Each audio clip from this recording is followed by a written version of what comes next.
না জানি কিয়ামত চলে আসলো নাকি। ওমর ইবনে খাত্তাব রাদিয়াল্লাহু তাআলা লাঠি নিয়ে জমিনের উপর আঘাত করে বললেন, জমিন তোর কত বড় সাহস, সেই জমিনের মধ্যে এখন পয়গম্বর ঘুমিয়ে আছে, তুই নড়ার সাহস পালি কোথায়? এই বলে জমিনের উপরে এমন জোরে লাঠি দিয়ে আঘাত করছে, জমিনের নড়াচড়ার সাথে সাথে বন্ধ হয়ে গেছে। তো গেছে কিয়ামত পর্যন্ত ওই মদিনার বুকে আর কোনো ভূমিকম্প হবে না। সুবহানাল্লাহ। উকবা ইবনে নাফি রাদিয়াল্লাহু তাআলা আফ্রিকা বিজয় করতে যাওয়ার সময়, আফ্রিকা বিজয়ের অগ্রণী সেরা তিনি ছিলেন। জঙ্গলের মধ্যে, আফ্রিকার জঙ্গলের মধ্যে রাত্রি হয়ে গেছে, আফ্রিকার জঙ্গলের মধ্যে রাত হয়ে গেছে, জঙ্গলের মধ্যে থাকতে হবে।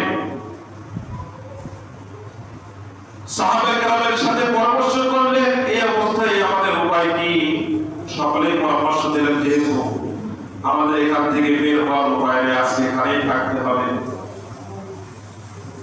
উকবা ইবনে নাফি রাদিয়াল্লাহু তাআলা একটা ওসা জায়গায় দাঁড়ায় ভাষণ দিলেন, আইয়াতুহাল হাসারাতুস সিমান নাহনু আসহাবু রাসূলিল্লাহি সাল্লাল্লাহু আলাইহি ওয়া সাল্লাম ইন্না নাযিলুন ফারহালু ফাইন ওয়াজাদনা বা'দু ফাতালনা।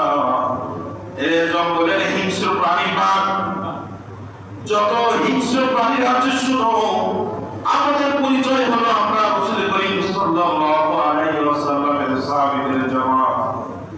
আজকে রাতে দিয়ে থাকি আমরা আজকে জঙ্গলের মধ্যেই অবস্থান করব, সুতরাং আমাদের এরিয়ার মধ্যে থেকে তোমরা সকলে বের হয়ে যাও।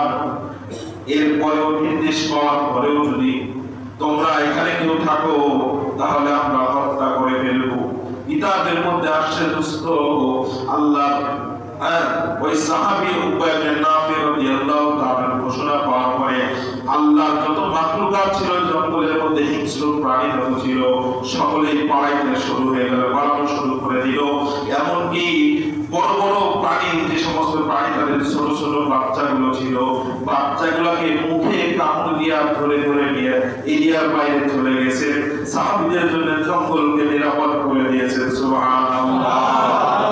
শুধু তাই না, সাপ, বিষাক্ত সাপ, সে তো চলে গেছে, ডিমগুলোকে মুখে করে নিয়ে তার এরিয়ার মধ্যে থেকে বের হয়ে রাসূলের সাহাবীর জামাতের জন্য জায়গাটাকে নিরাপদ করে দিয়েছে। সুবহানাল্লাহ।